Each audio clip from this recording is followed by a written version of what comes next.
साथियों, जय भीम, जय भारत,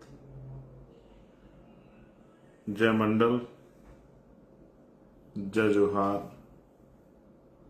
जय संविधान, जय जवान, जय किसान। भारतीय संविधान जिंदाबाद। आज का जो लाइव है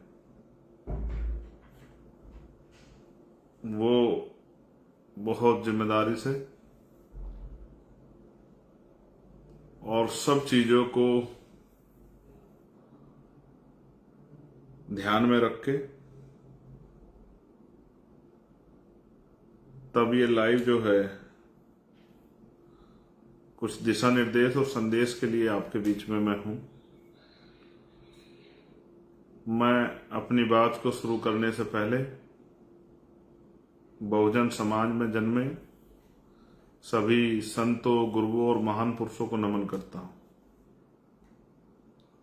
मैं नमन करता हूं महामानव तथागत बुद्ध से लेके संत श्रोमणी सतगुरु रविदास जी महाराज को, भगवान वाल्मीकि महाराज को, गुरु नानक देव को, संत कबीर दास जी को, गुरु घासीदास जी को, नारायणा गुरु को, संत गाडगे जी महाराज को मैं नमन करता हूं।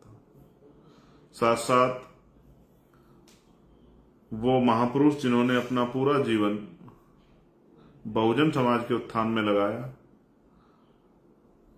जिनमें राष्ट्रपिता ज्योतिबा फूले, छत्रपति साहू जी महाराज, ईवी पेरियार रामानायकर स्वामी, पेरियार ललई यादव, बाबू जगदेव प्रसाद कुशवाहा, जननायक कपूरी ठाकुर, बाबू शिवदयाल चौरसिया, सर छोटू राम, महामना राम सुख वर्मा, चौधरी महाराज सिंह भारती, संतराम बीए प्रजापति, मान्यवर दीना भाना वाल्मीकि एवं मेरे गुरु मान्यवर काशी राम साहब को भी नमन करता हूं। आज चारों तरफ हलचल है क्योंकि 1 अगस्त को सुप्रीम कोर्ट का जो ऑर्डर आया था उसको लेकर एक बहुत बड़ी हलचल है। मैंने बहुत दिन पहले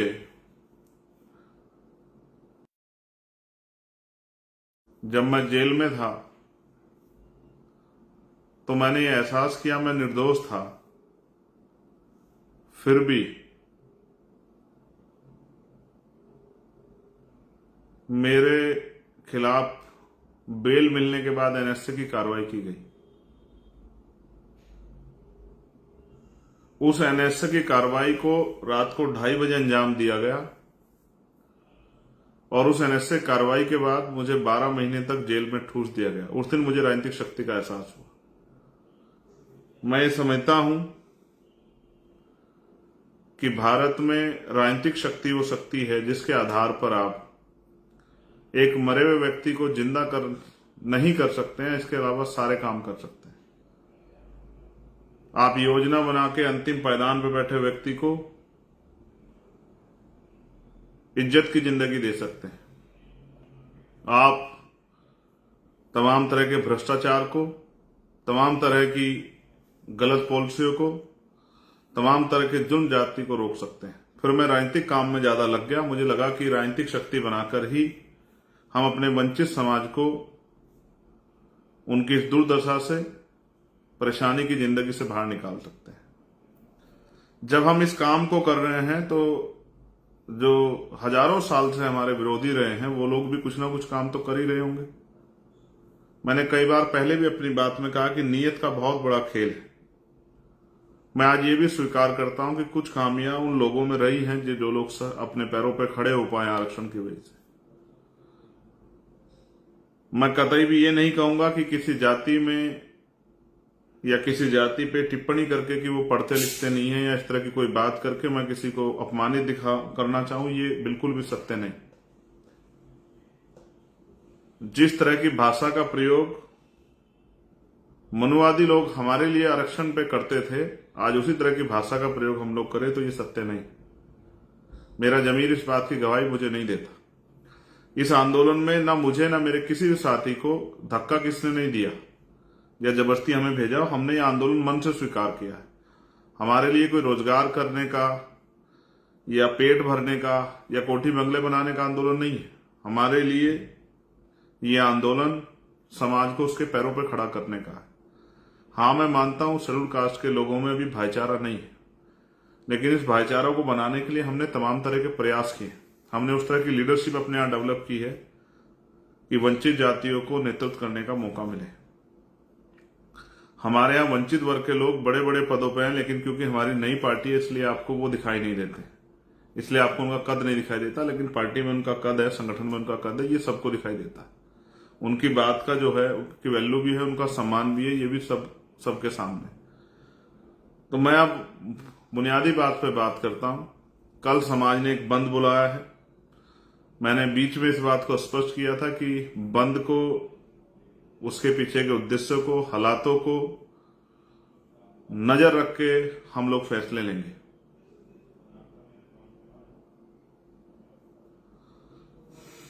मैं सरे की बात नहीं करता हूं, ना मैंने कभी ये प्रयास किया कि किसी तरह का सरे किसी को मिले।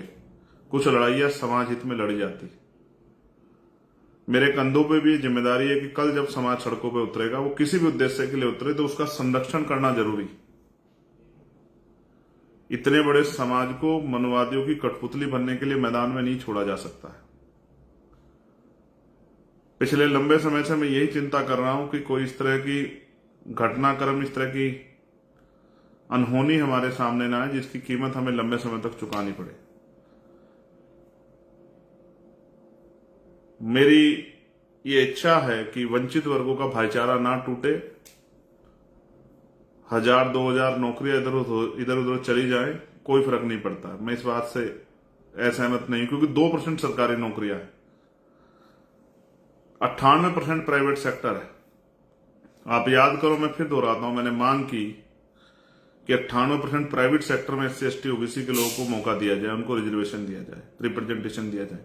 आप याद कीजिए, मैंने मांग की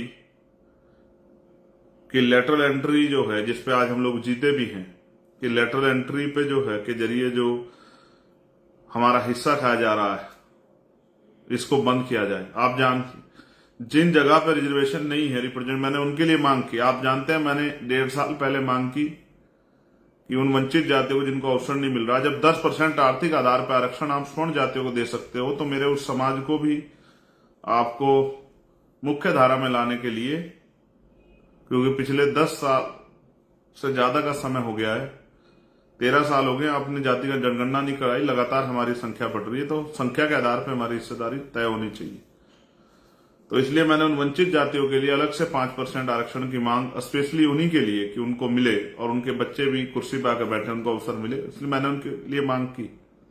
लेकिन आज मेरे कंधों पे जिम्मेदारी है कि जब समाज उतरे तो उनके साथ कोई अहित ना हो, उनको कोई नुकसान ना पहुंचे, इसलिए हमने ये किया। और ये हमारे आंदोलन का प्रथम चरण है, जो ये मंद समाज ने बुलाया है। लेकिन 11 तारीख की जो है रैली, 11 तारीख का जो ऐतिहासिक आंदोलन हम लोग दिल्ली में करेंगे, वो हम समाज के सहयोग से अपने नेतृत्व में करेंगे, भीम आर्मी आजाद समाज पार्टी के नेतृत्व में करेंगे। और वो आंदोलन वो पूरा जो संघर्ष है वो इसीलिए होगा कि अब हम सरकार को बताएंगे किस तरह से हमारे अधिकार को छीन के रखने वालों को हम लोग डंके की चोट पर सबक सिखाते हैं। अब अगर सरकार किसी स्वार्थ में करना ही चाहती है, तो अब सरकार को फिर हमसे निपटने के लिए, संवैधानिक तरीके से हमसे निपटने के लिए, हमारे संवैधानिक आंदोलन निपटने के लिए तैयार भी रहना पड़ेगा। इसलिए मैं इस लाइव के माध्यम से अपने साथियों को यह भी बता देना चाहता हूं कि कल आंदोलन का प्रथम चरण है जो समाज ने बुलाया है। इसके बाद दूसरा चरण 11 सितंबर को दिल्ली में है। फिर आगे क्या करना है वो भी लगातार मैं आपको बताता रहूंगा। मैं तो चाहता था कि इस पर एक ओपन डिबेट हो। वो जातियां जिनको नहीं मिला है और जिनको मिला है, वो सब लोग आपस में बैठ के, हमें तीसरे व्यक्ति की जरूरत नहीं थी कि कोई हमारे बीच में तीसरा व्यक्ति आके फैसला करे। हम वंचित वर्ग के लोग आपस में बैठ के फैसला करके, जो वास्तविकता में इसके पूरे रिसर्च को जानकर हम आपस में बैठ के इसको निपटाते कि भाई ये किस तरह हमें आगे बढ़ाना है, किस तरह से हमारे अंतिम व्यक्ति को भी अवसर मिले। मैं इस बात से सहमत हूं और मैं आपको विश्वास दिलाता हूं, अपने डीएससी समाज को भी ये विश्वास दिलाता हूं कि हम लोग इसके बाद भी बैठेंगे, बैठ के चर्चा करेंगे। जिसको अवसर नहीं मिला उसको अवसर मिले, इसके लिए हम लोग संकल्पित हैं। मैं वचन देके कहता हूं कि इसके लिए हम लोग संकल्पित हैं। लेकिन मैं नहीं चाहता कि भाई भाई, दुश्मन ने जिस तरह भाई भाई के सामने खड़ा कर दिया, अगर दुश्मन वास्तविकता में हमारा हितैषी होता तो जब 10% स्वर्ण जातियों को दे सकते हैं आर्थिक आधार पे, तो सबसे पहले उन वंचित जातियों को देना चाहिए था जिनका अब तक आज तक कलेक्टर नहीं बना, देना चाहिए था। लेकिन सरकार की कोई मंशा नहीं है। आप जानते हैं किस तरह के फैसले और किस तरह से सबसे ज्यादा चुनावी लाभ लेने के लिए किस तरह से जो है प्रेस कॉन्फ्रेंस की गई। आप और मुझे सब लोगों को नजर रखनी चाहिए और किस तरह सरकार के लोगों ने हमारे लोगों को आपस में भड़काने के लिए झूठे जो है अपने लोगों से पुतले फुकवाए, तमाम तरह की चीजें करी। ये भी किससे छिपा हुआ नहीं। मगर मुझे देखो, मैं फिर कह रहा हूं, जिनको लग रहा है मिल रहा है उनको वो उत्साहित है, जिनको लग रहा है कि कुछ जा रहा है, दोनों ही समझ नहीं पा रहे हैं। लेकिन मैं आपको विश्वास दिलाता हूं, कुछ भी हो जाए मैं इस एकता को भी नहीं टूटने दूंगा। और इस चुनाव के इस आंदोलन के बाद आप देखना, हम लोग जिले वाइज प्रदेश वाइज बैठ के आमने सामने चर्चा करके और एक दूसरे को सुन समझ के, हालातों को सुन समझ के फैसले लेके मिलके अपने भाइयों की रिश्तेदारी के लड़ेंगे। लेकिन कल का दिन मेरे लिए इसलिए महत्वपूर्ण है कि इस समाज का एक कार्यकर्ता होने के नाते समाज के किसी व्यक्ति का हित ना हो। तो मैं सबसे पहले डीएससी समुदाय के हमारे जो भाई हैं उनसे हाथ जोड़ के कहूंगा कि वो किसी के बहकावे में आके, किसी के चढ़ावे में आके, किसी के षड्यंत्र या किसी के हाथों कठपुतली ना बने। जिस तरह आप लगातार मांग कर रहे हैं संवैधानिक रूप से, आप अपने आंदोलन को लगातार चलाइए और समाज ने जो आंदोलन बुलाया है इसको भी शांतिपूर्वक तरीके से होने दें। दूसरा, फिर मैं जो लोग कर रहे हैं उनसे भी ये कहूंगा जो इस आंदोलन में शामिल हो रहे हैं कि वो शांतिपूर्वक रूप से, भीम आर्मी के लोगों को तो मैं जानता हूं, वो तो संवैधानिक रूप से पालन करते हैं, संवैधानिक मर्यादा में रहकर आंदोलन चलाते हैं, उनकी शक्ति को मैं समझता हूं। आजाद समाज पार्टी के लोग बड़े अनुशासित हैं। लेकिन मैं बाकी संगठन से भी ये कह रहा हूं कि वो भी अनुशासन में रहकर अपने ज्ञापन दें, अपनी शक्ति का एहसास कराएं, संवैधानिक मर्यादा रखें, किसी पर टीका टिप्पणी ना करें। और जो मैंने code Bhim army Azad Samaj party के लोगों को दिए, जिन कोड के जरिए मैंने आपको बताया है, क्योंकि हम एक संगठन चलाते हैं और हमारे संगठन की एक आइडियोलॉजी और हमारे कुछ नियम कानून है, जो मैंने अपने लीडर्स को कल पिछले 2-3 दिन में लगातार, हमने पिछले 3 से 4 दिन में, 4 दिन लगे हमें, आप लोग जानते हैं, लगातार डिस्ट्रिक्ट की, स्टेट की मीटिंगें करने में, कोर कमेटी की मीटिंग करने में, कई मीटिंग करके ये फैसले हुए हैं समाज हित में। तो जो कोड मैंने आपको बताया, उस कोड के जरिए आप किसी भी विरोधी को पहचान सकते हैं।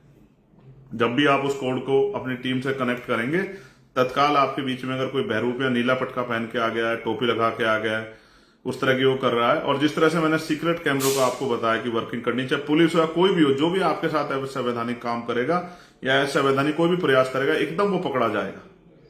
जो भी ऐसा व्यक्ति पकड़ा जाए उसको आप तुरंत पुलिस को दें, उसकी वीडियो बना लें। क्योंकि हमारे भाइयों के, मैं अपने भाइयों को आमने सामने आने ना आए मेरे भाई, इसलिए मैं डर रहा हूं। आप जानते हैं मैंने कभी जान की परवाह नहीं की और ना मैं कभी कर सकता हूं, मेरे खून का एक कतरा कतरा वंचित वर्गों के लिए, अपने परिवार के लिए। लेकिन इस परिवार को एकता बनाने में मुझे बहुत समय लगा है। मैं इस समाज के लिए जी रहा हूं, मेरा और कोई लक्ष्य नहीं है। इसलिए मैं आपसे कह रहा हूं, जो लोग मुझे सुन रहे हो, जो लोग मेरे साथ जिन्होंने काम किया, जो लोग मेरे दर्द को समझते हैं, मैं उनको विश्वास दिला कहता हूं, किसी का अहित नहीं होने दिया जाएगा। वो वंचित वर्ग के लोग हों या जिनको कहा जा रहा है कि उनका चला जाएगा, उनको भी मैं कह रहा हूं, मैं अपने बुद्धिजीवी वर्ग को कह रहा हूं, अधिकारी कर्मचारियों को कह रहा हूं, मेरा भरोसा करो। मैं संकल्प दे कह रहा हूं, बाबा साहब अम्बेडकर के मिशन का संकल्प करके कह रहा हूं, किसी का अहित नहीं होने दिया जाएगा और जिसकी जो हिस्सेदारी बैठती है उसको मिलेगी। लेकिन आप संयम रखो, किसी के कठपुतली मत बनो, किसी पर टिप्पणी मत करो। और मैं अपने संगठन के साथियों से कह रहा हूं जो हमसे लोग जुड़े, जो मैंने आपको कोड दिए हैं, आप समय समय पर आंदोलन के बीच में उन कोडों का प्रयोग करना, आपको पता लग जाए कौन बाहर का आदमी आपके उसमें, और जैसे ऐसा आदमी तत्काल वीडियो बनाए। क्योंकि बहुत सारे लोग ये चाहते थे कि हमारे लोग सड़कों पर आए और फिर उनका इस तरह से मिसयूज किया जाए, फिर इनको दोनों भाइयों को लड़ा दिया जाए। ये जो वंचित वर्ग के लोग हैं, इनमें ये मार्शल कौम है जिन्होंने अपने शौर्य, अपने बल पे जो है बहुत सारे संघर्ष किए, विरोधियों को धूल चटा दी। दुश्मन आपकी ताकत से डर गया है, इसलिए आपको बांटना चाहता है। और मेरा एकमात्र जो उद्देश्य है वो महान पुरुषों का जो सपना था कि हर व्यक्ति तक बुनियादी सुविधाएं पहुंचे और सबको सम्मान का जीवन मिले। मैंने कई बार आपसे कहा, क्या मिलता है बजट में हमें, कौन कितना हितैषी आप जानते हैं। मैंने अलग से सफाई कर्मचारियों के लिए बजट की मांग की थी। कि उनको उतरना ना पड़े। मैं सिर्फ अपने लोगों के प्रति हूं और कुछ नहीं। इसलिए मैंने जो अपने संगठन के लोगों को जो कोड दिया, और एक और हमने इस लड़ाई को ऐसे लड़ जाकर हवा में समर्थन कर दिया, ये हो गया वो हो गया। हमने इसके लिए एक वॉर रूम बनाया।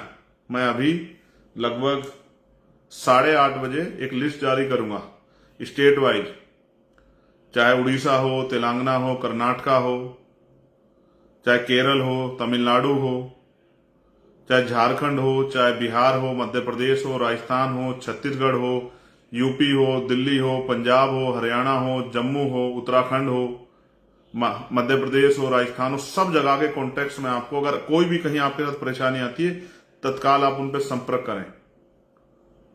ये वॉर रूम इसलिए है कि आपकी सुरक्षा हो सके। हमारी लीगल टीम सक्रिय रहेगी। डिस्ट्रिक्ट में हमारी लीडरशिप, डिस्ट्रिक्ट की लीडर जो हमारी लीगल टीम है, अपने वकील साथियों से मैं कह रहा हूं वो लोग तैयार रहें। हमें हर मुसीबत से समाज को बचाना है। अब तक इन समाजों से राजनीति होती आई, अब पहली बार एक एकता बनकर हम लोग प्रयास किए, उस एकता से लोग डर गए। इसलिए जो मैंने कहा उस कोड का प्रयोग करना है। जो बीच में आपका कोई घुसेगा तत्काल पकड़ा जाएगा, फिर उसको कानूनी रूप से सबक सिखाया जाएगा। और दूसरा, लगातार जो है यही किसी भी आंदोलन को जो है चलाने का यही तरीका होता है कि आपके पास कुछ सीक्रेट प्लान होना चाहिए।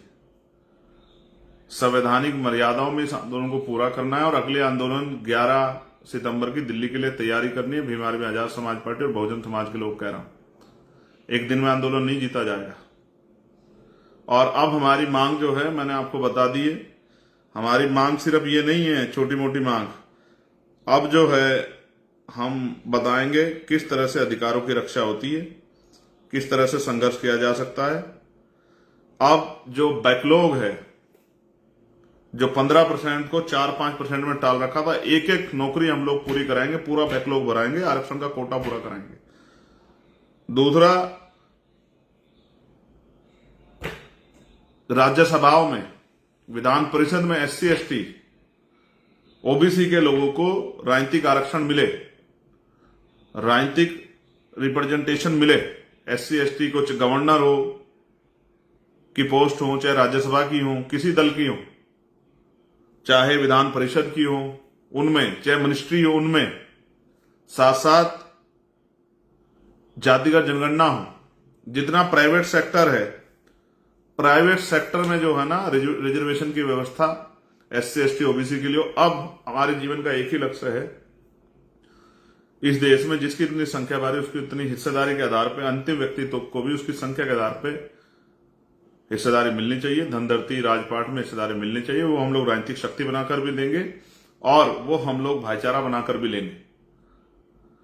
अब हम चुटकी भर के लिए नहीं लड़ेंगे, अब हम अपनी संख्या के आधार पर हिस्सेदारी के लिए लड़ेंगे और अपने भाइयों के लिए भी और अपने लिए भी हम लोग मैदान में जाके लड़ाई लड़ेंगे। हम ये पहले भी करते आए। मैंने आपसे कहा जुडिशरी में भी रिजर्वेशन होना चाहिए। जिस हर डिपार्टमेंट में जो हमारी हिस्सेदारी वो उसको हमें पूरा कराना है। अब हम SC ST OBC के वास्तविक अधिकार उन तक पहुंचे, इसके लिए रोज संघर्ष करेंगे। अब हमारा यही मकसद है कि अंतिम व्यक्ति तक सुख सुविधाएं, बुनियादी अधिकार पहुंचे। और जो सरकारों में हमारा हिस्सेदारी बैठती है संख्या के आधार पर, बजट में, तमाम चीजों में, उन पे भी हम लोग जो है संघर्ष करेंगे। अब हमने ठान लिया। लेकिन मैं फिर आपसे पुनः अनुरोध करूंगा, शांति प्रिय तो आप लोग हैं, लेकिन संवैधानिक मर्यादा का पालन करते हुए। और एक मैंने कहा ना, दुश्मन के मोहरे नहीं बनना है, अच्छी टिप्पणी नहीं करनी है अपने लोगों। भाई भाई के साथ नहीं लड़ता है, कभी नहीं लड़ता, लड़ना भी नहीं चाहिए। 2-4 हजार नौकरियों से कोई फर्क नहीं पड़ता है। ये होना चाहिए, जरूरी है कि जो जिसको नहीं मिला उसको मिलना चाहिए, लेकिन सरकार के मोहरे बन के नहीं। इसलिए मैं आपसे अपील करूंगा। और समाज समझदार है, समाज समझदार है और दुश्मन देखिए कितना समझदार है, भाइयों को भाइयों से लड़ा रहा है। वरना अलग से भी 10% 5% दे सकता था, लेकिन फिर भाई भाई से लड़ते तो वो तमाशा कैसे देखता। और गजब का खेल, जो लोग देने का वादा कर रहे हैं वो राजस्थान में समर्थन भी कर रहे हैं बंद का। कई खेल चल रहे हैं, बहुत सावधान रहिए।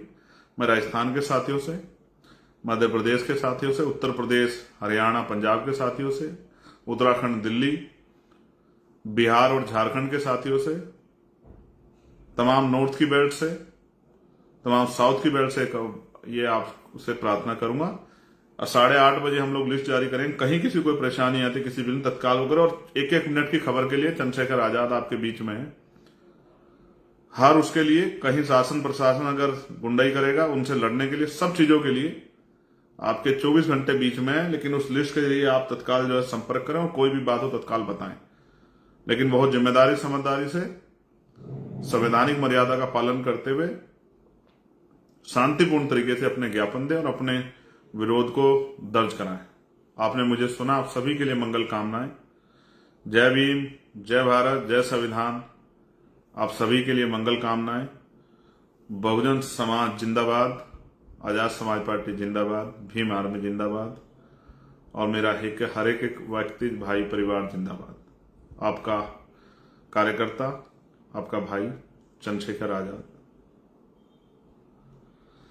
जब तक महान पुरुषों का सपना पूरा नहीं होता तब तक हम लोग रुकने वाले नहीं है, और दुश्मन की किसी साजिश को हम लोग कामयाब नहीं होने देंगे। धन्यवाद।